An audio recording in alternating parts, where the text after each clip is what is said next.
เคล็ดลับหรือวิธีปลูกต้นมะม่วงให้ใหญ่เขียวงามแบบนี้ทุกคนเนาะ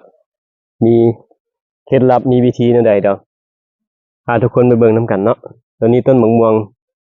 ประมาณ6 เดือนเนาะไปจะพาทุกคนเบิ่งน้ำกันว่าปลูกได้ใดเฮ็ดให้ต้นงามเขียวแบบนี้ทำนี้ต้นทุกคนเขาจะตักขี้งัวเนาะขี้งัวแห้งขี้งัวหมักเนาะขี้งัวนี่เขาหมักประมาณ6 เดือนเนาะ6 เดือนขึ้นไปแนะนำให้ทุกคนสามารถเอามาห้องพื้นได้เนาะแต่ถ้าหมักบ่ฮอด6 เดือนบ่พอใส่ทุกคนมันจะเฮ็ดให้เกิดความร้อนอยู่พื้นดินเนาะและเฮ็ดให้ระบบราก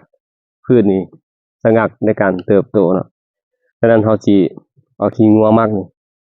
เนาะประมาณ1 ถ้วยหรือว่าประมาณ2 กำมือเนาะลงไปแล้วก็ต่อมาแม่นขี้แกบนะทุกคนเนาะแกบดิบแต่ว่าแกบนี่ก็เป็นแกบเก่าเนาะที่อายุประมาณ6 เดือนคือกันที่เขามักปลาไว้หรือว่าเขาปลาไว้อยู่เป่าแหละเนาะแล้วก็มาลงในขุมเลยหลังจากนั้นเขาจะมาค้นให้มันเข้ากันทุกคน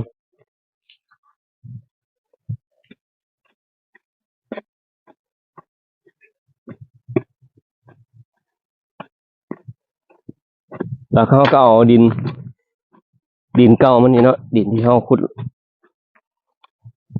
ผสม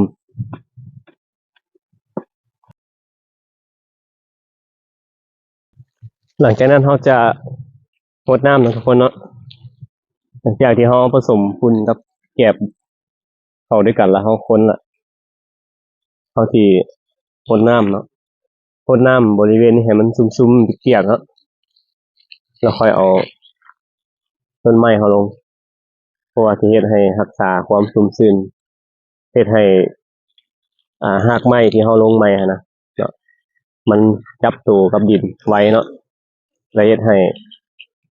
รากของต้นไม้นี่บ่สะงักในการเจริญเติบโตเนาะต้นมะพร้าวหวานเนาะทุกคนเนาะมะพร้าวใหญ่นะหน่วยสำไข่เป็ดซึ่งระบบรากมันก็คล้ายคือต้นมะม่วงนั่นแหละเนาะระบบรากมันคล้ายคือกันฉะนั้นทดแทนกันได้เนาะที่เวลาที่ปลูกนะทุกอย่างคือระบบปลูกต้นมะม่วงเลยนี่เขาก็เอาลงเลยทุกคนเนาะ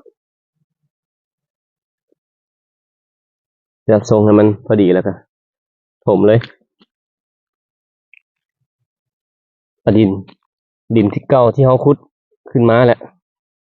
ถมเลยเนาะ